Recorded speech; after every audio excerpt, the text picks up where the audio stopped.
Olá, bom dia a todos. Agora sim, estamos todos on e em direto. Em direto. Em direto para a gravação, não queremos enganar ninguém. Sejam bem-vindos à quarta conversa imprópria. Muito obrigado por estarem aqui connosco, a convite do Chifre e do Gerard, conversa que incidirá sobre entre o jornalismo e o ativismo. Começo por fazer as apresentações dos meus convidados antes de lhe passar a palavra, numa ronda breve, mas que permitirá conhecer todos os projetos que hoje trazemos para debate e depois contextualizar muito melhor as suas afirmações. Começando pelas senhoras, apresento-se a Marisa Mendes Rodrigues, jornalista no Bantuman, licenciada em Ciências da Comunicação pela Universidade Nova de Lisboa e pós-graduada em Jornalismo Multiplataforma pela mesma universidade. Estagiou em algumas publicações do Grupo Empresa e atualmente colabora com o Bantuman para além de trabalhar na área da comunicação. Passando para o nosso convidado que vem do outro lado do Atlântico, o Oliver. O Oliver tem um sobrenome que ele já nos vai ensinar a pronunciar na sua primeira intervenção, fica já o desafio, mas nascido em Buenos Aires, na Argentina, é formado em História da Arte, é fotógrafo, editor e mídia ativista. Vem em representação do coletivo Mídia Ninja, que muitos já devem conhecer. Por último, mas por razões da aleatoriedade apenas, temos o Francisco Pedro, que é jornalista formado na ESCS, desempenha a profissão em modo freelance e, digamos assim, complementa com o seu trabalho de ativista no coletivo A Terra. O Francisco vem, neste caso, representar o Jornal Mapa, um jornal de informação crítica, com edição trimestral, e que, por sinal, é parceiro do Shifter. Já é habitué nestas conversas. Muito obrigado a todos por estarem nesta conversa. Obrigado por terem aceito o nosso convite. Eu queria começar, talvez, por aqueles que trazem para o seu próprio nome parte do tema da nossa conversa. E o Oliver já deve estar a imaginar que é da mídia ninja que eu estou a falar, porque o seu conceito é mesmo esse, e creio que foram um dos primeiros mídia, pelo menos na lusofonia, a embandeirar com esse conceito de mídia ativismo. Eu queria começar precisamente por aí, Oliver. Queria-vos perguntar, na mídia ninja é muito raro nós vermos algum do vosso trabalho descrito como jornalismo e vemos muito este termo de mídia ativismo. Isto é uma linha que vocês estabelecem para não criar confusões ou sentem que muitas vezes vocês fazem trabalho de jornalista, mas há uma segurança no termo? Sim, eu acho que o termo mediativismo é o que mais define aquilo que a gente se sente mais representado, né, da nossa atividade e de tudo que envolve. Isso envolve várias práticas. A Mídia Ninja é uma experiência que vem, hoje em dia a gente se considera parte do movimento social da cultura e da comunicação. Então, nosso DNA vem desse lugar, né, do ativismo, dos movimentos da cultura que criaram coletivos, que isso foi crescendo e sempre a comunicação foi uma ferramenta fundamental de disputa de sociedade. Mas isso engloba também práticas do jornalismo que estão dentro desse conceito de mediativismo, mas a gente não se sente representado. Se a gente falasse que a mídia ninja é só uma experiência jornalística, não englobaria muitos dos outros aspectos do que a gente faz no dia a dia, né? E como a gente se posiciona, como a gente se para frente à nossa atividade de comunicação. Então, para nós, mediativismo é um termo que temos a Ivana Bentes, que é uma teórica da Universidade Federal do Rio de Janeiro, que é parceira, e ela tem trazido esse termo muito forte para a descrição de uma série que não é só a mídia ninja, né? Uma série de experiências que, pelo menos no Brasil e também no mundo, tem ganhado força utilizando as redes sociais, utilizando essa capacidade da comunicação em tempo real como uma disputa de sociedade. Então, desde aí, a gente vai construindo os nossos processos. Ok, então fazendo só uma pequena síntese, que consideras que o termo mediativismo engloba em si próprio o jornalismo, ou pode englobar, de certa forma, o jornalismo? Um bocadinho Eu essa a acho que vossa pode ideia. englobar práticas do jornalismo. O jornalismo também é uma área também maior e que Claro. engloba outros conceitos. Mas a gente, por exemplo, não se baseia em certos conceitos que o jornalismo são fundamentais, tipo a objetividade, né? Essa declaração para nós é uma falsa objetividade, porque para nós detrás do jornalismo sempre tem uma postura, sempre tem uma posição, sempre tem interesses, sempre tem, o que tem é pessoas que reconhecem esses interesses, pessoas que transparenciam esses processos e se posicionam e falam desde onde estão construindo esses processos de comunicação e de jornalismo também, e tem pessoas que invisibilizam isso e se param como se fosse objetivo, como se fosse um olhar que estivesse distante da realidade e pudesse ter um olhar neutro, né? E a gente constrói se posicionando e deixando clara a nossa posição. Parece que ficou bem clara a vossa posição e, de resto, o trabalho que têm feito sobre o termo mediativismo colocou de facto no mapa, e daí que nós, assim que surgiu em cima da mesa a possibilidade de fazer esta conversa, nos tínhamos lembrado de vos convidar. Eu agora dirigia a conversa aqui para a Marisa, e para falarmos um bocadinho do Bantuman. A história do Bantuman é muito curiosa, porque nasce de uma sensação de subrepresentação nos mídias tradicionais. E eu queria perguntar se como colaboradora do Bantuman, também sentes que o vosso trabalho, apesar da vossa linha editorial, para quem não conhece, eu posso fazer aqui uma pequena descrição, não é uma linha editorial que verse tanto sobre política ou sobre questões sociais, como por exemplo o Jornal Mapa, uma linha editorial que versa muito sobre a cultura e a cultura negra, mas mesmo assim perguntava-te, porque acho que isso também é uma dimensão muito importante da nossa vida e da vida em sociedade, não é? Perguntava-te se sentes que o vosso trabalho, nessa luta pelo lugar de fala e nessa luta pelo espaço pela cultura negra, também tem qualquer coisa de ativismo, ou se não sentes assim? Boa noite não, bom dia, peço desculpa primeiro. Eu acho que o trabalho da Bantuman é, acima de tudo, jornalismo. Eu acho que nós, quando levantamos a bandeira do ativismo, também fazemos-lo em artigos de opinião, já para... Nós tentamos sempre dar a notícia. Aconteceu isto, passou-se isto, esta pessoa fez isto, aquela pessoa fez aquilo. E eu acho que isso, no fundo, é jornalismo. Nós, quando queremos dar ou afirmar uma posição ou declarar algo, nós temos o cuidado de fazê-lo através de artigos de opinião. Depois há outras coisas que podem também ser entendidas como um ativismo. No caso do Bruno Candé, que é o exemplo mais recente que nós temos, nós publicámos o manifesto, que juntou alguns atores que se pronunciaram. Isso para algumas pessoas pode ser ativismo, para outras pode ser jornalismo. Eu acho que as linhas também são muito ténues, eu acho que este é um assunto muito delicado, acho que as linhas são mesmo muito, muito ténues, e eu acho que o ativismo é feito de causas, não é? Não tem que ser obrigatoriamente militância, mas os ativistas trabalham para uma causa ou movem-se por uma causa. No jornalismo não há uma causa propriamente dita, mas há essa obrigação para com a verdade, para com a isenção. Então, eu não sei até que ponto é que eles se separam, mas também não sei até que ponto é que eles se encontram, peço desculpa, mas também não sei até que ponto é que eles estão assim tão distantes um do outro. Eu acho que é assim uma questão, às vezes depende mais do próprio jornalista do que propriamente da profissão em si.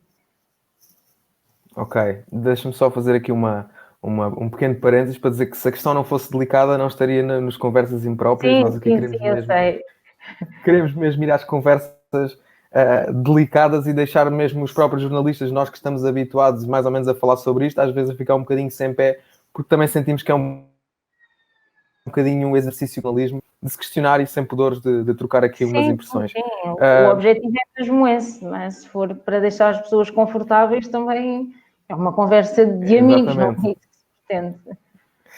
E por acaso tu estavas a dizer que são linhas que se juntam, e eu já estava preparado para dizer que também é difícil ver onde é que se separam, mas tu acabaste por completar o teu raciocínio e dizer aquilo que eu estava preparado para dizer em seguida. Francisco, o Jornal Mapa é um jornal que quem lê percebe que tem uma linha editorial que tem algum pendor político, se calhar até podemos dizer muito pendor político, até na vossa estrutura tem uma grande participação, por exemplo, de coletivos e de cooperativas, o que em si só já aporta alguma dimensão política, nomeadamente aos temas que são tratados, à forma como são tratados. Curiosamente, a vossa descrição é uma descrição que, tal como a da mídia ativismo da Mídia Ninja, também sempre me ficou muito na cabeça, que é um jornal de informação crítica. Consideras que essa dimensão do ativismo que vocês, eu que conheço o projeto próximo e conheço as pessoas próximas, sei que vocês não a negam, consideras que se relaciona muito com esta dimensão de informação crítica? e de ter uma postura sobre os assuntos? Sim, olá. Eu acho que as duas coisas que juntam as pessoas do coletivo, por um lado é esta alguma paixão pela informação, pelo informar de forma crítica, de fazer as pessoas pensar e refletir, e uma paixão por aquilo que é uma sociedade livre de opção e em que não há estruturas e seres humanos que se exploram uns aos outros. Então, o produto jornalístico vem dessa fusão e o espaço, ocupar este espaço é importante, sobretudo porque o jornalismo, aquilo que se chama jornalismo mainstream, não o faz. Aparece muito mais com sensacionalismo, com uma telenovela informativa, do que realmente contribuir para fazer as pessoas pensar, para dar voz a movimentos sociais. E então, pronto, esse desequilíbrio enorme que é existirem meios com muito, muito poder, que dão o microfone àqueles que já têm poder, torna necessário o espaço ser preenchido por projetos que dão a voz àqueles que não têm a voz e pronto, digamos aos 99% da sociedade. A minha segunda questão, feitas as apresentações dos vossos projetos e conhecido mais ou menos o lugar de onde vêm, a minha segunda questão tem muito a ver, acaba por beber um bocadinho das respostas que cada um de vós deram e também um bocadinho da experiência pessoal do Shifter, porque também é panágio nestas conversas o moderador, visto que também é da área, poder trazer um bocadinho da sua experiência e com isso também enriquecer as perguntas. É uma coisa que nós sentimos muito e até faço aqui uma confissão que a ideia desta conversa nasceu numa outra conversa em que a Catarina Carvalho, ex-diretora do DN, sugeriu que o trabalho do Fumaça, que o Fumaça faz em Portugal, é de ativismo e seria muito deste jornalismo ativista. Então nós partimos para essa reflexão até para nós próprios e nós muitas vezes sentimos, por exemplo, que certos artigos que damos e que certas coisas que têm muito esse feedback de pessoas que veem uma conotação ideológica muitas vezes onde ela não existe apenas talvez um sentido crítico de como o Francisco nos falava. E o que eu vos queria perguntar é se sentem que foi uma espécie de sacralização da objetividade de que nos falava o Oliver, uma objetividade que se calhar tornou um jornalismo cinzento, que fez com que projetos como os nossos, no geral, acabassem por invariavelmente ser mais empurrados para as áreas do ativismo, muitas vezes vistos como projetos que podem, cá está, cruzar esta fronteira do ativismo. Não sei se alguém quer arrancar com a resposta. Está difícil ter voluntários. Francisco, queres começar tu? Achas que foi o jornalismo cinzentão que fez com que os projetos com voz acabassem por contrastar? Intrigou muito esse comentário de realmente se o Fumaça é ativismo. É porque eu não sei o que chamar a jornalismo, porque o jornalismo, aquilo a que chamamos de jornalismo, realmente é mais uma telenovela informativa, como eu dizia há bocado, ou seja,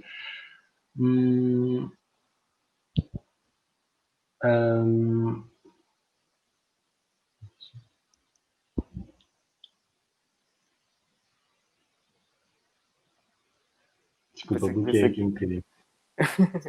Estás no teu direito. Queres que eu passe a palavra? Sim. Oliver, queres nos ajudar porque também fizeste essa crítica à objetividade há pouco? Achas que é... Eu sinto que foi um bocadinho o que tu disseste no princípio. Sim, eu acho que estamos vivendo uma época também que as definições estão se expandindo, né? As fronteiras estão... As caixinhas que estavam construídas do que eram... os lugares de construção do ofício, né? Porque o jornalismo também é um ofício. E toda essa construção também foi aparecendo novas dinâmicas de comunicação, trazidas também por novas tecnologias, mas também por empoderamento de novas pessoas que produzem processos de comunicação que são diferentes e que geram outros tipos de comunicação, que dialogam com o jornalismo, tem pessoas que participam e pegam alguns viés do jornalismo, mas também é uma fronteira muito mais expandida num mundo que é muito mais fluido, eu acho, nas práticas da comunicação, né? Que obviamente tem um compromisso e tem experiências que tem e outras que não tem, mas eu acho que todas as nossas experiências compartilham esse compromisso que a Marisa falava com a verdade, com critérios de como fazer esses processos de comunicação, com uma relação com os direitos humanos, com a democracia, com valores básicos dos quais partem esses processos de comunicação, mas aí abre um leque, assim, de experiências que vão dialogando em formas diferentes, em momentos diferentes. Eu acho que essas definições hoje estão bem expandidas e dá para repensar elas, dá para reformular, porque na prática estão sendo reformuladas. Quando nas redes sociais a gente, por exemplo, parte de processos que é uma rede que conecta mais de 300 comunicadores em rede, comunicadoras, comunicadores, né? E a gente, por exemplo, tem um processo que pode perder o controle. Quando explodiu, em 2013, os processos de rua assim, em Brasil, que se chamaram as Ruas de Junho, e a mídia ninja aparece nesse momento com muita força, apareceram milhares de canais que transmitiam ao vivo, e era Ninja Sereia, Ninja Sudeste, e a gente não tinha o controle, o núcleo orgânico que conforma a mídia ninja não tinha o controle desses canais, nem do que era falado nesses canais. Mas para a gente isso fazia mais parte de um processo de democratização dessa ferramenta e perda do controle, e um mosaico de parcialidades também, né? Eram muitos olhares que iam trazendo versões diferentes, onde o antigo espectador, o receptor da mensagem, começa não só a ser mais crítico, conseguir interagir com as mensagens que está lendo, com os conteúdos que estão sendo produzidos, quanto a participar e gerar seus próprios conteúdos. Então, isso gera um diálogo, porque a pessoa responde num comentário, aí a pessoa pega seu celular e vai e faz uma transmissão ao vivo própria, ou gera um conteúdo diferente que contrasta com a realidade que estava sendo mostrada. E tudo isso também porque a gente, pelo menos na América Latina, a gente vem de um espaço onde a mídia são poucas famílias que controlam 100% das empresas. Então, no Brasil, um país que tem 200 milhões de habitantes, um país de tamanho continental, você tem 6 famílias que controlam mais de 80% das mídias todas, jornais, rádios. Então, imagina a concentração de poder que você tem e a falta de pluralidade de vozes, né? Então, todos os processos que a gente acompanha, tanto na América Latina, tem muito a ver com uma reação a esse modelo de jornalismo empresarial, onde você precisa ter milhões de dólares ou de reais ou de, acumulados para poder ter uma mídia. E, de repente, com o celular quebrado, com um plano pré-pago, a gente consegue gerar conteúdos que disputam alcance e interação nas redes sociais com essas experiências, né? E aí gera para nós foi um marco, assim, a primeira vez que a gente teve, por exemplo, mais interações nas redes sociais num dia que foi a votação do impeachment da Dilma Rousseff, que a gente estava trazendo a narrativa de que isso era um golpe contra a democracia, e não só uma votação de um processo de impeachment seguindo as leis, né? A gente mostrou um outro viés desse processo, e coisas que a grande mídia não estava mostrando, a mídia empresarial. E nesse dia a gente teve um alcance nas redes sociais, uma interação maior que a Rede Globo, maior que o Estadão, que são as grandes mídias empresariais do Brasil. A gente entendeu que era um marco porque uma mídia que vem de baixo para cima consegue disputar conteúdo e sentido com uma mídia empresarial, né, que tem seus interesses também. Mas eu acho que isso não deixa de lado o debate sobre critérios de verdade, sobre como a gente dialoga com as fake news, sobre como a gente faz práticas profissionais, sobre como a gente constrói os nossos processos de comunicação. De certa forma, e até um bocadinho bebendo da resposta que me deste no princípio, acaba até por haver uma certa honestidade no lugar de onde se parte para fazer todas essas questões que depois acabam por também ser importantes. Marisa, no caso do Bantuman, eu adaptava aqui um bocadinho a pergunta. Consideras que esta objetividade, cá está mais uma vez o termo, que o jornalismo português, e quando falo do jornalismo português falo do mainstream, obviamente, assim, numa generalização, acabou por deixar de fora uma cultura que é muito importante em Lisboa e, portanto, o vosso trabalho mais não é do que ser objetivos, também a ser atentos a estas pessoas que existem e que merecem ser representadas? Sim, eu acho que no fundo é um bocadinho isso. Passa-se muita coisa na comunidade de Palop e fora dela também que não é retratada. Então a Bantuman surgiu com esse propósito, um bocadinho também no sentido de nós não somos só bairros de drogas, há coisas boas a acontecer, há ativistas na comunidade de Palop, há pessoas que desenvolvem bons projetos, há cantores a lançar músicas, há artistas plásticos que veem as obras deles exibidas em museus internacionais e isso não tem eco. E as pessoas e a mídia mainstream muitas vezes não liga. também não sei quais são os critérios editoriais, mas às vezes passa um bocadinho ao lado. E é importante retratar isso, porque acontece, não é? Exato. E é verdade também faz parte do país, não é? É bom tu saberes que há, como nós noticiámos há dias, que há uma jovem angolana de 30 anos que vai ser candidata a deputada noutro país que por acaso não é o dela, mas quer dizer, são tudo conquistas, são tudo coisas que realmente são notícia, mas que na mídia tradicional acabam por não ter espaço. Obviamente que depois a forma como nós trabalhamos isto não é num sentido crítico de vocês estão sempre a dizer que nós vivemos de subsídios e isto e aquilo, mas agora vejam que não, é no sentido de a deputada X, de nacionalidade angolana, 30 anos, a deputada não, a pessoa X vai ser deputada no sítio tal. E é um bocadinho nesse sentido, mas nós trabalhamos a notícia, nunca num ponto crítico, ou pelo menos tentamos, não é? Porque isto, a objetividade, isto também é assim um bocadinho subjetivo, porque nós não podemos despir o jornalista, não é? O jornalista, obviamente, que ele tem opiniões, que ele tem as suas ideologias, não tem obrigatoriamente que ser políticas, mas ele tem opinião sobre as coisas, não é? Claro. Há coisas que para o jornalista são certas, há outras que são erradas, há coisas que fazem todo o sentido, há coisas que não fazem o menor sentido, e equilibrar isto tudo é difícil, sobretudo nestes temas que, no caso da Bantumena, às vezes são assim um bocadinho fragmentantes. Eu já tive pessoas que me disseram que a Bantumena tinha uma linha editorial racista, porque só se focava, pronto, na lusofonia. Uhum. E eu quase me caiu o queixo, mas eu tentei explicar à pessoa que, de facto, o que a Bantuman faz é o trabalho que os mídia nacionais fazem, só que com enfoque na comunidade PALOP, não é? Nós também damos notícias de portugueses, não há notícias só de africanos residentes em Portugal, nem na diáspora, mas obviamente que, se calhar, como para um público ou para um DN, um jovem africano que tenha a sua obra exposta numa galeria em Londres, se calhar passa um bocadinho ao lado e não é tão interessante. Se calhar para nós também há certas coisas que certos portugueses fazem, não querendo desmerecer ninguém, que se calhar também nos passam um bocadinho ao lado, porque a nossa linha editorial não é essa, porque o nosso foco não é esse. Eu acho que é um bocadinho por aí. Não sei se pergunta, mas... Acho que respondeste. Estas perguntas também não são de resposta simples, portanto vamos andar sempre aqui um bocadinho a divagar sobre os assuntos e realmente a tua resposta é muito interessante e até tem um bocadinho a ver com esta relação. Quando eu decidi convidar-vos, Bantuman, para virem até aqui, eu sabia precisamente que era o projeto cuja definição colar à definição de ativismo seria mais difícil, e precisamente por aquilo que tu agora nos vais contando, porque realmente se há este lado na vossa narrativa que eu acho que é extremamente importante e que em Portugal faz muita falta, porque embora não tenhamos a concentração de poder de que o Oliver nos falou que existe no Brasil, que acho que nos assustou aqui a todos, deu para ver pela reação de todos. Sim.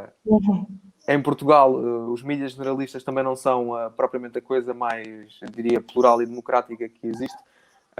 E, portanto, o convite surgiu muito por aí, para perceber se vocês também sentiam que às vezes eram vistos como ativistas por terem essa linha editorial cá está demarcada e que se sujeita apenas a uma parte concreta da população, sem ignorar os demais, cá está. Sim, claro que sim, mas eu acho que as pessoas também têm uma noção um bocadinho deturpada daquilo que é o ativismo. E então eu acho que isso, parecendo que não, depois também causa um bocadinho entropia até na percepção que nós temos das coisas. Pois, eu agora até faço aqui a ponte com o nosso ativista, Pedro Francisco, desculpa.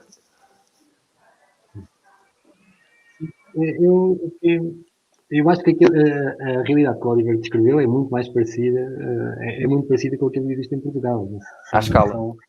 4 famílias ou 10, mas são muito poucos grupos económicos que têm todos os meios de comunicação social e mais do que isso, todos nós sabemos ou entendemos o jornalismo como um pilar daquilo que se chama de democracia, não é? Dar informação às pessoas para poderem participar socialmente e tomar a vida social nas suas mãos e poder, em conjunto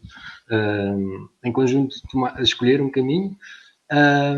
Mas o que é interessante é ver que todos os meios de comunicação social que supostamente são promotores dessa democracia são instituições elas próprias antidemocráticas, são autoritárias, ou seja, existe uma hierarquia geralmente muito forte dentro da redação, não existe liberdade, existe muito pouca liberdade para cada jornalista, e também estão inseridas dentro desta estrutura perfeitamente capitalista, pronto, com um objetivo de lucro e com um objetivo também com um interesse político, todas elas também.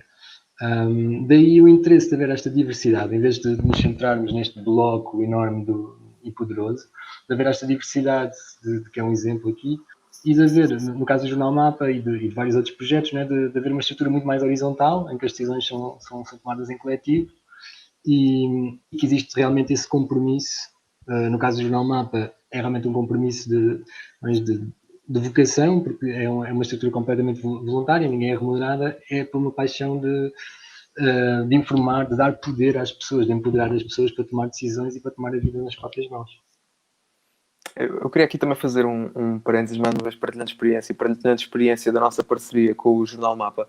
É muito curioso, eu há pouco dizia-vos que há alguns artigos do Shifter, embora nós não tenhamos uma pauta ideológica, por assim dizer, vincada no projeto, é muito curioso que nós partilhamos artigos do Jornal Mapa, partilhamos normalmente 3 por edição, e curiosamente nunca acharam que os nossos artigos mais ativistas vinham do Jornal Mapa, que sempre foi uma coisa a que eu estive particularmente atento para tentar perceber qual é que seria a reação das pessoas a essa publicação cruzada, porque é um jornal que eu reconheço que tem um lado crítico bastante forte e que de resto, com que de resto me identifico, até já escrevi algumas vezes para o Mapa, e sempre estive atento a tentar perceber se havia essa denúncia, e isso leva-me a outro ponto, que é nós que partimos deste lado de não normativo, digamos assim, às tantas, e se calhar começava por ti, Francisco, às tantas até nos esforçamos mais por corresponder aos critérios do jornalismo. Cá está, não dizemos aqui critérios de jornalismo nesta assunção de necessidade de ser uma telenovela, como lhe chamavas, mas critérios de verdade, de ouvir o contraditório e tudo isso, do que os outros. Concordas com esta ideia? Que nos esforçamos mais para tentar que não sejamos vistos apenas como ativistas, mas porque o trabalho seja reconhecido? No caso do Jornal Mapa, existe grande diversidade também dos autores e das várias pessoas que participam neste coletivo. O que existe é, muitas vezes, a pessoa que escreve tem uma identificação com aquele tema, sabe sobre aquele tema e está diretamente a escrever sobre uma área em que conhece, em que se envolve, e na maior parte das vezes isso é claro também para quem lê, ou seja, há uma verdade de qual é que é o ponto de partida.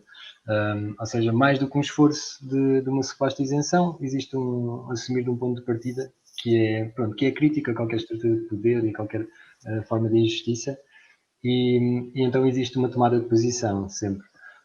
Mas é isso, é um coletivo muito diverso, e uma mesma edição do jornal tem artigos muito diferentes e posturas diferentes a cada artigo, sejam mais objetivos, factos, sejam mais forma de análise, e é isso, essa diversidade é importante também. Oliver, no caso do mediativismo, e que vocês então englobam ainda um leque de atividades ainda maior, mas há pouco falavas das manifestações de 2013, se não me falha a memória, que por acaso foi quando eu conheci a Mídia Ninja, e dessa saída do controle tem que haver alguns critérios para vocês conseguirem manter a vossa mensagem credível, não é? Sim, a gente tem tem critérios fortes, né, e compromissos fortes, como eu falava anteriormente, a gente tem esse compromisso com a democracia, com os direitos humanos, a gente constrói por uma democratização das mídias, e como também falava Francisco, isso tem muito a ver com como a gente está organizado, como a gente se conforma, né, a Mídia Ninja é uma experiência que surge do fora do eixo, que é uma rede de coletivos culturais, que vem do Brasil profundo, que gerou uma contracultura, gerou uma rede de festivais, uma série de experiências que já estavam disputando a sociedade, por isso também esse conteúdo ativista, né, que já estavam tentando, incomodados com como estava sendo a sociedade atual, desde a cultura, tentando construir uma sociedade diferente, trazendo alternativas na prática. E desde esse lugar a gente conforma uma rede que é expandida, né, mas tem um núcleo que também está aí, levando à frente um núcleo de conteúdos, uma linha também, mas essa linha é completamente assim, a gente fala, por exemplo, que nossa organização não é nem horizontal nem vertical, ela é diagonal. Então, a gente tem uma estrutura com um núcleo orgânico que está há muito tempo construindo esse processo e que mora em casas coletivas e que tem uma experiência profundamente coletiva, e, ao mesmo tempo, tem uma rede de colaboradores imensa, assim, 200, 300 colaboradores no Brasil inteiro que mandam conteúdos e que vão gerando também. E esses conteúdos vão sendo avaliados sempre por uma curadoria coletiva, né? Nossa curadoria é um processo coletivo. Então, daí vem que também tem debates para dentro, e daí vem que as nossas próprias identidades também vão marcando a linha editorial. A gente não fala de diversidade, por exemplo, sexual, porque a gente acha que está na moda ou tem que falar. Não, a gente fala disso porque as pessoas que conformam nosso coletivo, tem pessoas que são, eu sou gay, tem pessoas que são trans, tem pessoas, enfim, estão representadas. As Mana Preta estão trazendo a linha que querem construir dentro da comunicação da Mídia Ninja, né? Então, esse é um mosaico de editorias e tal, que tem muito a ver com o que nos representa como pautas, né? E daí vamos construindo sempre com uns compromissos e pontos de acordo. E esses pontos de acordo também podem ser colocados em debate. A gente debate o tempo inteiro e se questiona o tempo inteiro que tipo de conteúdo estamos construindo, qual é o momento, o que está acontecendo na sociedade. Por exemplo, quando foi a eleição do Bolsonaro, foi um grande momento de parar e repensar, né? Porque foi todos os processos que estávamos construindo, de repente, a sociedade toda, utilizando as redes sociais, WhatsApp, as fake news, geraram um monstro. Então, a gente teve que parar para pensar o que estava acontecendo e como a gente ia disputar esse sentido. Mas é isso, é uma construção coletiva, ela é dinâmica e ele está o tempo todo se repensando na prática também, né? Muito nossa prática aqui define e vai definindo nosso pensamento. Marisa, também te revês nesta postura de pensamento na prática. Eu sinto que ouvi muito disto na tua primeira resposta e na tua defesa do que vocês fazem ser o jornalismo. Também te revês nestas discussões. Isto é comum no Ubuntu Human também, questionar os vossos limites. Falavas há pouco de não falarem só de africanos. Sim. Explora-me um bocadinho. Sim, até porque nós temos liberdade, a nossa editora dá-nos toda a liberdade para nós propormos temas, e seja para notícia, seja para entrevistas, seja para podcast. Depois o que ela nos pergunta também imediatamente é, ok, mas a que propósito? Qual é o ângulo de abordagem? Porque é que devemos noticiar isso? O que é que nós vamos trazer de diferente? Isso já saiu onde? É uma notícia que saiu no Público? É uma notícia que saiu num jornal internacional? Porque se já noticiaram, o que é que nós podemos trazer de novo? Portanto, também há esta interrogação constante de quais são, mais ou menos, eu não digo propriamente limites, mas de qual é o nosso propósito e até que ponto é que certas coisas valem a pena e outras não. E depois, na produção de conteúdo, eu pelo menos tenho o máximo de cuidado de tentar ser objetiva, se bem que eu acho que a objetividade é muito subjetiva. Nós, quando vemos uma fotografia, por exemplo, nós vemos a fotografia pelo ângulo que o fotógrafo escolheu, pelo ângulo que o fotógrafo achou melhor para tirar aquela fotografia. Não é necessariamente a melhor fotografia. Podia, se calhar havia um ângulo melhor, se calhar no outro ângulo havia mais luz. Então, e no jornalismo eu acho que também acaba por haver um bocadinho destas coisas. Eu depois tenho alguns cuidados no sentido de tentar ao máximo tirar os adjetivos. Não usar muito os adjetivos. Para dizer que foi uma coisa, imagina, execrável, se eu não tiver uma citação de alguém que diga isso, por mais que eu ache e por mais que eu esteja a escrever e eu esteja a pensar, Como é que há pessoas capazes de fazer isso? Eu no texto não meto. Logicamente que se houver uma citação de alguém, mesmo que seja noutro jornal, mas que eu consiga encaixar e que eu consiga dizer, em declarações à imprensa a pessoa tal disse que isto é execrável, aí eu já meto. Mas eu tento sempre cingir-me aos factos, se bem que às vezes isto não é assim tão fácil, mas cingir-me ao máximo aos factos e deixar um bocadinho de lado os adjetivos, né? Porque depois a pessoa que lê pensa, ok, execrável, para mim é normal, o que é que há de execrável aqui? Então eu acho que temos que andar sempre, ok, faço, não faço, e antes de enviar o texto para a minha editora, leio sempre pelo menos 1, 2 vezes, e pronto, e depois ela trata da edição, mas tenho esse cuidado de ser imparcial, mas depois quando as pessoas partem do princípio que nós somos racistas, também partem logo do princípio que não há imparcialidade nenhuma e que estamos quase praticamente a dizer em todas as nossas publicações, não, nós somos ótimos, vejam que nós somos ótimos, nós somos maravilhosos. Então é um equilíbrio difícil, eu acho. Exato. Eu tenho uma teoria sobre os jornais em Portugal. É uma teoria que é meio uma brincadeira, mas que eu acho que também se revê muito no leitor em Portugal, que é todos os jornais queriam ser só um e todos os leitores queriam que houvesse só um jornal.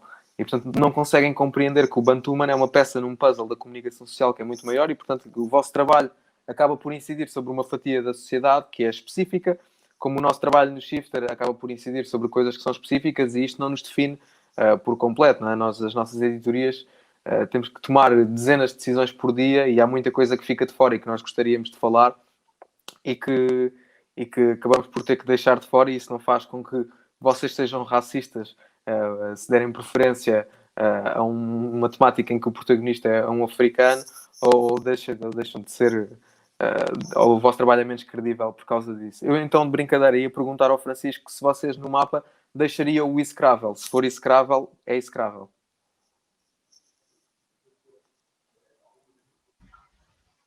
É uma discussão que vamos tendo também coletivamente. É um jornal de informação crítica e nós gostamos de ser críticas umas com as outras dentro do coletivo. Mas sim, há esta tensão permanente entre a objetividade, uma procura de isenção e uma escrita mais apaixonada de dentro. E então eu não tenho uma resposta clara para isso, depende de quem escreve. Mas é um debate interno. O critério é se o coletivo está confortável com a forma como está feita, se aquilo é importante, avança. Ok, o importante é se o coletivo concorda que é execrável. Numa nota clara, um bocadinho mais descontraída. Eu tinha aqui uma pergunta que tem muito a ver com cá está, o perfil do Shifter. O perfil do Shifter, eu sou um jornalista encartado, mas sou licenciado em Publicidade e Marketing, portanto sou convertido em jornalista ao longo de 7 anos de prática, e é muito comum nestes projetos nós vermos não jornalistas acabarem, não jornalistas ou não profissionais, digamos assim, porque também há não fotógrafos, ou a transgredirem estas barreiras do profissional e do não profissional. Eu queria aqui pôr a pergunta um bocadinho com 2 ângulos, que é, primeiro é como é que se gera um certo critério de qualidade, um certo critério que nos baliza, não é? E depois, se esta forma de empoderamento não pode ser também um combate às fake news, ou seja, esta ideia de se criarmos ferramentas. Falo aqui, por exemplo, da Mídia Ninja, que fala desta ideia de que vem de um coletivo de cultura.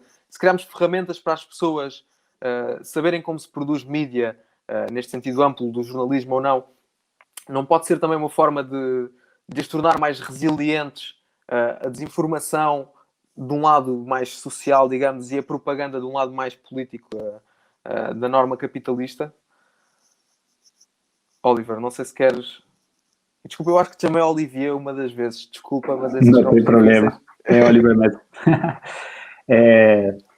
Sim, eu acho que são processos... Eu acho que todos esses processos que estamos vivendo implodiu, assim, e ainda bem, né? Todo o sistema que era fixo de o que era ofício, o que era profissional, o que não é, a carta de jornalista, ou só pode produzir conteúdo quem estudou, porque tem outros conhecimentos também, né, validando, obviamente, o conhecimento da formação e do ofício do jornalista e da profissão do jornalismo é muito importante, mas tem tradições de comunicação que vêm, sei lá, desde os povos indígenas.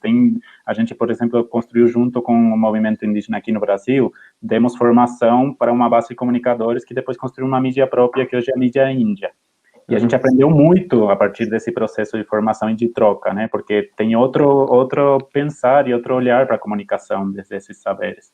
E a gente hoje em dia convive, assim, o hacker, o tech, tem muitos conhecimentos que trocam a publicidade. Então já começa a ser uma experiência que dialoga. E nós tentamos construir sistemas de formação livres, assim, a gente tem uma universidade ninja, né, que é de sistema de formação e troca constante, e a gente tem formado ao longo desses anos várias gerações de fotógrafos, de comunicadoras, de pessoas que fazem audiovisual, e sempre é um processo dinâmico, vivencial, porque as pessoas entendem muito quando chegam para viver, quando entendem nossas casas coletivas, quando entendem nosso processo, mas ao mesmo tempo que muito rapidamente gera uma qualificação do processo da comunicação e da disputa da comunicação, né? Então, cartilhas, sistemas de formação online, hoje em dia tem muita ferramenta também para você dar uma expandida, assim, uma troca também de conhecimentos e expandir esses limites. Marisa, no caso do Bantuman, também tem porta aberta a não jornalistas e sentem que isso pode ser uma boa forma de ganharem lugar e de ganhar espaço? Sim, claro que sim. Acho que qualquer pessoa que venha com vontade de trabalhar é bem-vinda, mesmo que não conheça as bases da profissão, não é? Mas depois também há um apoio por parte da editoria. Claro. Há um género, não é propriamente um guia, mas são dadas umas linhas nesse sentido. Só que esta questão da formação, isto também acaba por ser engraçado, porque o jornalismo em Portugal é uma profissão recente. Então, os jornalistas, assim, mais da velha guarda, alguns deles não são jornalistas de formação, são formados noutras áreas que não o jornalismo ou que não a comunicação. E isso em nada os impede de serem bons naquilo que fazem. Eu acho que quando as pessoas têm vontade de trabalhar e se as pessoas acreditam no projeto em questão, então tem tudo para dar certo, porque também temos bons exemplos de pessoas que são formadas em comunicação e em jornalismo, que são péssimos jornalistas, que não dignificam nada a profissão. Então eu acho que a questão de formação é importante para algumas coisas, mas eu também entendo um bocadinho o jornalismo como um ofício polivalente, não é? Tu tens jornalistas que trabalham mais a área da economia, tens jornalistas que trabalham mais a área da política. Se tu tiveres uma pessoa formada em política, porque é que ela não pode integrar a editoria de política de um jornal? Se ela tiver mais ou menos ideia, se ela já sabe, ela já entende de política, pode não entender tanto de jornalismo, mas a nível de conteúdo, a nível daquilo que é matéria-prima e a nível de saber escrutinar e de saber fazer a pergunta certa, se calhar no momento certo, porque também tem conhecimento de causa, se calhar é-te mais útil do que uma pessoa que vem de jornalismo, mas que tanto está a escrever sobre o lançamento da Apple, depois amanhã está a escrever sobre uma manifestação e a semana passada esteve a escrever sobre o ambiente.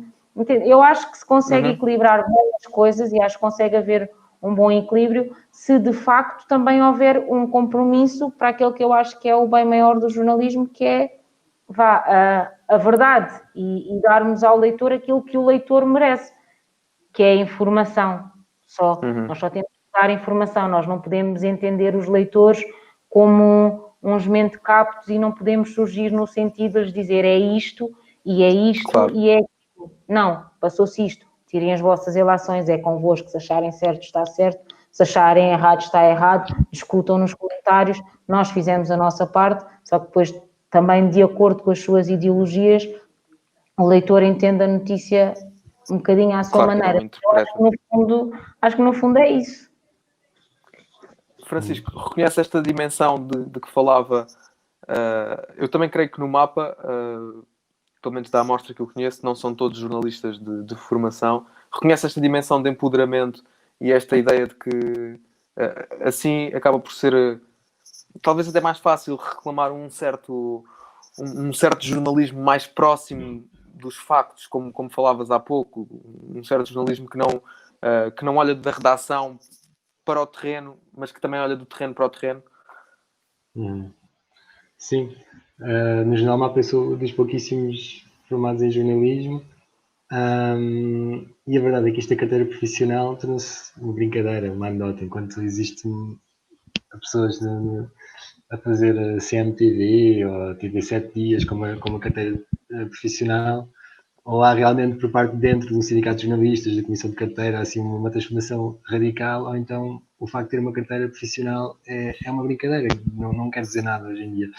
E pronto, eu respeito muito qualquer pessoa que seja através do Jornal Mapa ou de outra plataforma, que por este compromisso com a informação, com a verdade, com empoderar as pessoas, como a Marisa estava a dizer, pronto, se propõe ao ofício de informação e de construir uma notícia, e claro que é uma perspectiva muito interessante quando é a partir da realidade que essa pessoa conhece, e dar voz às pessoas que são, por exemplo, aos movimentos sociais, que não têm voz noutros sítios, e pronto, que existe um compromisso não com um interesse económico, não com um interesse egoísta pessoal, mas com um compromisso com o bem comum e com uma mudança justa da sociedade. E já E eu agora, tinhas falado em relação a esta questão importante também das fake news e da desinformação.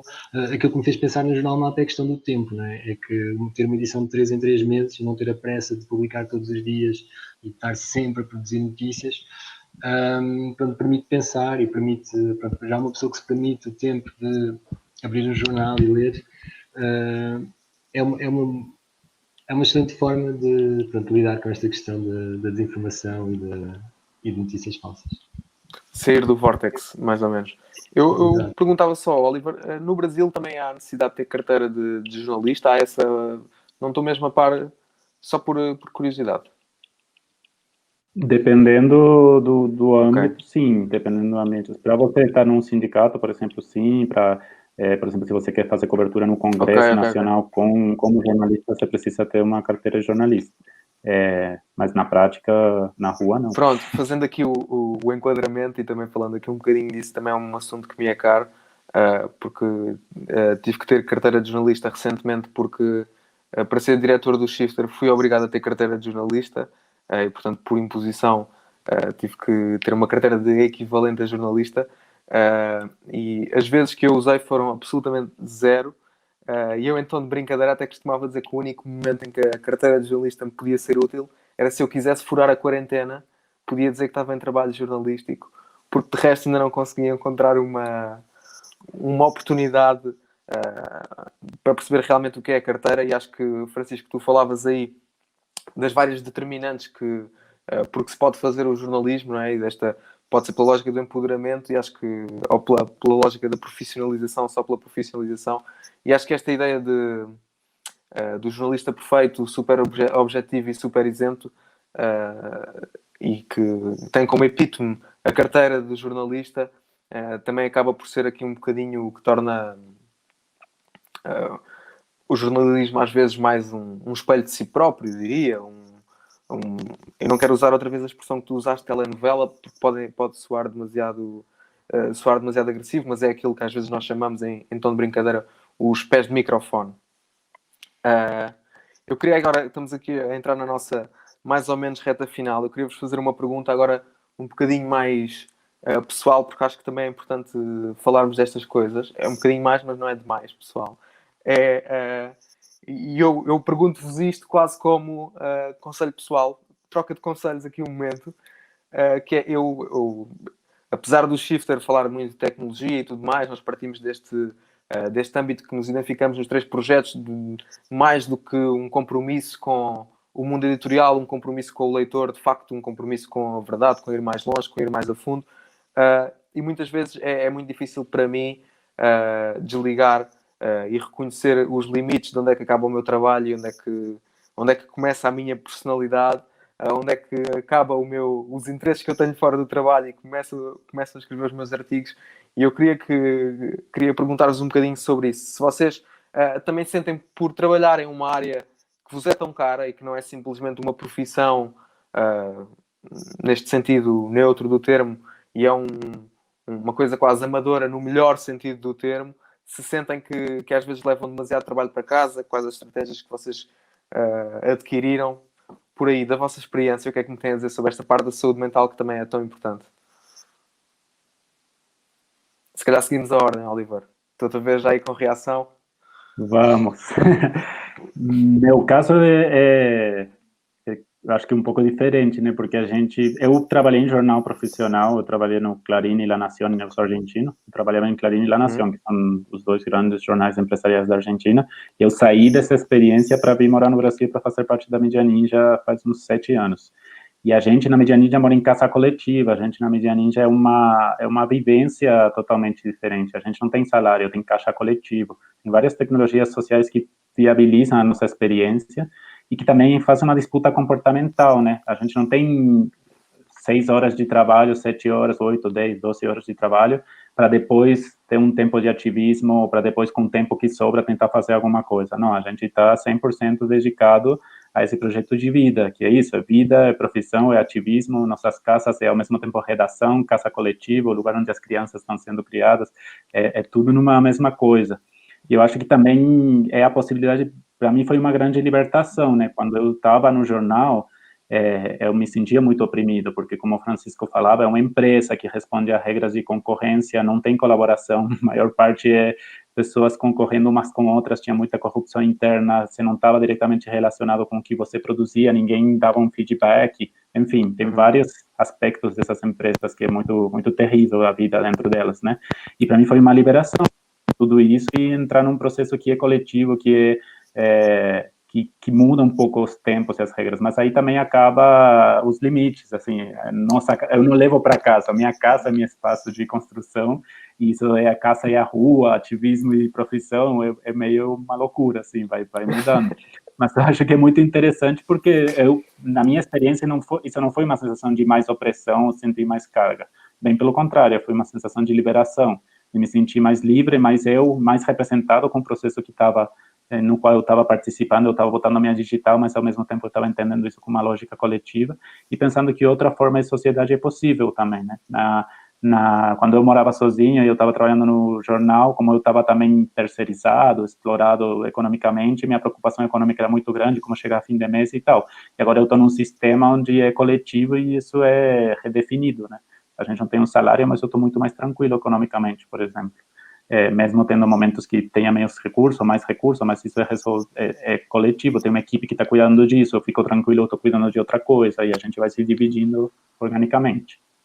Eu leio aí nas tuas palavras que é a camaradagem, não sei se vocês aí no Brasil também usam esse termo de camaradagem, aqui em Portugal é muito comum entre os jornalistas, aliás, até há a piada, se não ouviste, eu faço atravessar o Atlântico esta piada, há uma piada que se ouve muito, ouvia-se nos outros tempos de jornalismo, nas redações portuguesas, que ninguém pode chamar colega a ninguém, porque, como se ouviria logo numa redação, colegas são as putas, os jornalistas são camaradas, e, portanto, acho que é a camaradagem que acaba por te regular, esse sentido de que estás a fazer algo com alguém e não estás sozinho, cá está, numa empresa a tentar escalar até lá acima e a ser o melhor profissional. Marisa, quais é que são as tuas estratégias de regulação para manteres a sanidade? Olha, eu normalmente, antes de pegar em algum texto, eu bebo um café, fumo um cigarro e espero pelo menos uns 15 minutos. Acho que é assim, é praticamente um ritual que eu tenho. Mas fora isso e fora essa parte da brincadeira, eu vejo o Bantuman um bocadinho como o Oliver vê o projeto dele. Para mim é libertador e era uma coisa que eu queria muito. Eu quando vi aquele anúncio no Instagram eu pensei, isto pode não dar em nada, mas eu vou enviar o meu currículo também, se não der eu fico descansada, porque pelo menos tentei. Porque eu passei por publicações até assim de nome, se pode dizer, acabei por não ficar, também acho que não soube aproveitar as oportunidades, não vou aqui levantar bandeira nenhuma, acho que naquela altura, por mais que eu gostasse de jornalismo, acho que também não tive maturidade suficiente para me fazer chegar à frente. Mas tirando isso, e depois comecei a trabalhar na área da comunicação, envolvendo outros projetos, e a Bantuman surge aqui um bocadinho para reavivar também o amor que eu tenho pelo jornalismo, agora numa causa que também me é muito querida. Então, para mim, se calhar faz mais sentido agora trabalhar para a Bantuman do que para qualquer outra publicação, porque eu acho que é um trabalho que é feito mesmo com amor e com muita dedicação. Então, mesmo quando trago trabalho para casa, não custa. Eu sou muito mais feliz a escrever uma notícia, mesmo que eu tenha que demorar 3 horas a escrevê-la, do que 8 horas no escritório. É diferente. Então o Bantuman acaba por ser aí o teu elemento regulador. Sim, mas a Bantuman é o meu elemento regulador. É assim a minha paixão pelo jornalismo a vir ao de cima, e é bom ter isso todos os dias. Francisco, tu como é que geres, e tu que te assumes mesmo como jornalista e ativista, como é que geres essa paixão pelas notícias e pelo ativismo? É delicada esta gestão, mas eu estou a gostar desta partilha, porque acho que tocamos exatamente na transformação que eu sonho e que sonhamos para o mundo, que é o podermos realmente fazer as nossas vocações, pô-las em prática e dar ao mundo aquilo que temos cá para fazer, não é? Este contexto, esta sociedade não nos permite fazer isso a muitas de nós, em que temos, no caso da maior parte das pessoas do mapa, têm de ter um trabalho à parte, ter a estabilidade económica para poderem dedicar o seu tempo a fazer algo em que acreditam, como é o Jornal Mapa. E é uma questão em todo o ativismo, esta questão do burnout e de acumular muito peso.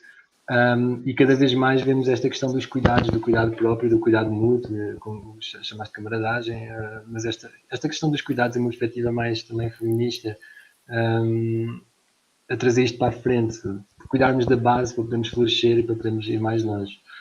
E, se calhar, nesse sentido também, eu faço uma meia-culpa porque eu sempre estive também a diabolizar muito esta questão, a pôr muito o eles e o nós na questão dos média mainstream e os meios alternativos. Eu acho que há muita contaminação de algo que pode ser feito, e acho que há muita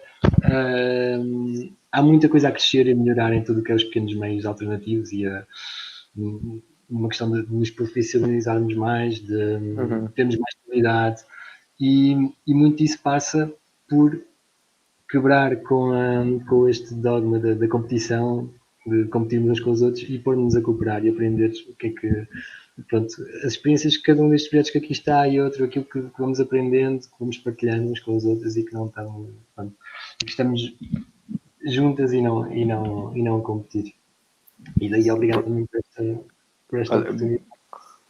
Gostei bastante desse teu meia-culpa, sem teres que o fazer. Não estou aqui a querer dizer que se estava a denotar esse antagonismo com os jornais mainstream, mas também eu próprio também faço o meia-culpa, que de vez em quando resvala uma ideia para aí, e também é importante, até pelas pessoas que nós conhecemos, pelos jornalistas que nós conhecemos que estão a trabalhar nestas estruturas, nós fazermos realmente esse parênteses e dizermos que na nossa visão, e o Shifter partilha inteiramente dessa lógica de cooperação e não de competição com outros mídias. É daí que nasce, por exemplo, a nossa colaboração com o Jornal Mapa, é daí que nasce também este ciclo de conversas com o Gerador, e já vieram jornalistas das mais diversas áreas e não jornalistas, académicos, e portanto esta ideia de que todos podemos cooperar é sem dúvida uma ideia que deve prevalecer. Eu gostava só de vos perguntar se tem alguma última mensagem que queiram deixar, alguma última nota que queiram fazer para esta nossa conversa, que para mim já foi muito inspiradora, e deixem-me dizer que serviu um bocadinho de momento regulador para evitar o burnout. Às vezes este tipo de conversas, também de estarmos aqui a ouvir e de partilharmos e de ouvirmos que outras pessoas têm as mesmas questões que nós e que gerir as mesmas tensões, procurar os mesmos equilíbrios, acaba por ser também regulador. Portanto, agradeço-vos por isso. Fizeram aqui a minha sessão de psicoterapia da semana, e muito obrigado por terem aceito o nosso convite. Agora deixava-vos, se tiverem mais alguma coisa a dizer, façam favor, assumam o microfone. Alguém quer começar? Já está o Oliver, cá está. O primeiro que já estava na primeiro. hora. Agradecer também, já ocupei. Agradecer também, é muito bom poder conversar e também entender as outras experiências, né, parceiras, como vão construindo e pensando e como a gente consegue dialogar desde lugares diferentes. Eu acho que é isso, é um mosaico de experiências, cada uma diferente, com um DNA diferente, mas que ao mesmo tempo tem muitos lugares em comum, né? E essa ideia de troca, como é que você falou de camaradagem? Porque camaradagem, e que eu acho que as trabalhadoras sexuais têm muito a ensinar sobre isso, porque trabalhar com trabalhadoras sexuais, elas têm muita camaradagem entre elas. É verdade.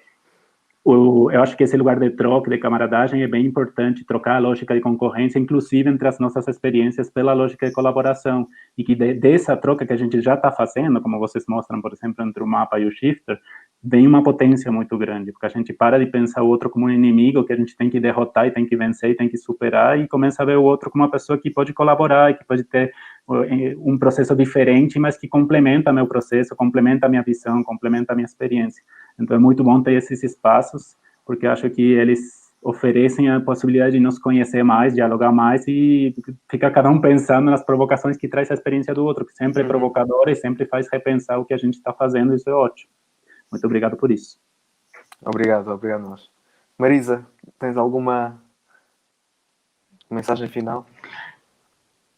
Queria agradecer o convite, né, porque também é a minha primeira vez neste género, mas é muito no sentido daquilo que o Oliver disse. É bom haver esta troca, esta partilha, é bom trocarmos experiências, é bom também percebermos o que é que os outros andam a fazer e olharmos para eles como potenciais parceiros e não concorrentes e entendermos que, ok, se calhar se eu me juntar a este ou aquele, em vez de tentar ser melhor que ele, se calhar, se os dois juntos construirmos uma coisa maior, se conseguirmos os dois construir uma coisa maior. Eu acho que é um bocadinho por aí, eu acho que isto é importante e necessário. Mesmo que eu não volte a ser convidada, podem continuar com as conversas impróprias, que eu acho que faz mesmo falta, e eu acho que são momentos de partilha que além de importantes, são pertinentes também. Este ciclo já está a terminar, mas pode ser que venha um próximo. Este ciclo é só até ao final do ano, mas pode ser que venha um próximo e o Shifter vai continuar a promover essa reflexão com certeza. Aqui, palavra de diretor. Francisco, há pouco já deixaste uma mensagem inspiradora, não sei se tens outra. Não sei se vais chegar ao mesmo nível da outra.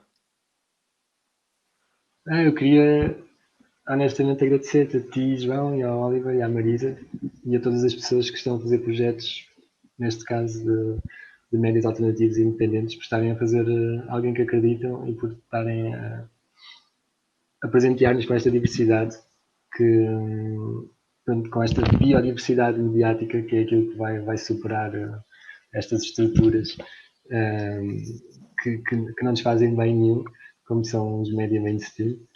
E queria dizer uma coisa muito original, que é assinem o Jornal Mapa, para ir a jornalmapa.pt, e o jornal vive inteiramente dos seus leitores e das suas leitoras, sobretudo através das assinaturas, e pronto, recebem um pedaço de informação crítica em casa. E mais do que assinar, comentem, deem feedback, proponham textos, são muito bem-vindos. Aproximem-se, não é? Eu acho que às vezes é esta mensagem. Eu queria aproveitar para fazer aqui uma síntese em nome do Shifter, dizer que aquilo que vocês disseram aqui, primeiro foi muito inspirador, e depois eu acho que há uma lição muito, muito grande que podemos tirar, e até o Oliver falou-nos disso, que é esta implosão que nós vivemos, este momento único nas nossas vidas, a revolução digital, é um momento único também para a camaradagem, para a aproximação, para um diálogo transatlântico, para a complementariedade poder ser uma forma de multiplicar, não é? As cópias digitais são infinitas, portanto, toda esta lógica, esta estrutura que estamos a criar tem que ser aproveitada de algum modo, e portanto eu subscrevo o agradecimento do Francisco a todos aqueles que fazem médias alternativos e médias com verdade e trabalham nesta área com sua verdade, porque todos podem ser muito importantes. Agradeço-vos mais uma vez. E com certeza voltaremos a conversar todos. Marisa, vais ser convidada novamente, com certeza, porque a tua primeira vez correu muito bem. E muito obrigado a todos. Espero que tenham gostado. continua a acompanhar-nos e visita os Shifters já agora. Obrigado. Obrigada. Obrigado.